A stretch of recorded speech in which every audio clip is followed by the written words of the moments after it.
সহকারী আমরা চাই আমাদেরকে ইন সার্ভিস ট্রেনিংয়ের মাধ্যমে 11তম গ্রেড দেওয়া হোক। আমাদের দাবি হলো আমরা যারা সাধারণ স্বাস্থ্য সহকারী আমাদের 14তম গ্রেডে উন্নতি করা হোক।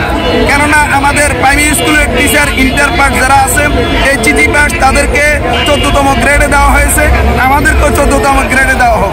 এরপরে আমরা যখন ইন সার্ভিস ট্রেনিং করব আমাদের ইন সার্ভিস ট্রেনিংয়ে আমাদেরকে 11তম গ্রেডের টেকনিক্যাল মর্যাদা দেওয়া হোক এবং আমাদের প্রত্যেকটি গ্রেড পরিবর্তনের সাথে সাথে প্রত্যেকটি আমাদের যখন পদোন্নতির সাথে সাথে আমাদের গ্রেড পরিবর্তন করা হোক এবং আমাদের মাঠ ভাতা যেটি আছে এটাকে পরিপূর্ণ দেওয়া হোক এবং আমাদের টিকাদানের স্থায়ী কেন্দ্র আমরা মানুষের বাড়িতে গিয়ে মানুষের বারান্দায় গিয়ে আমরা টিকা দিতে হয়। আজকে বাংলাদেশ একটি উন্নত রাষ্ট্র পরিণত হচ্ছে। আমরা চাই আমাদের স্থায়ী টিকাদান কেন্দ্র তৈরি করা হোক, যার মাধ্যমে আমরা একটা নির্দিষ্ট স্থানে টিকা দেব। মানুষের বারান্দায়, ঘরের ছালের নিচে, গাছের ছায়ার নিচে আমরা টিকা দিতে চাই না।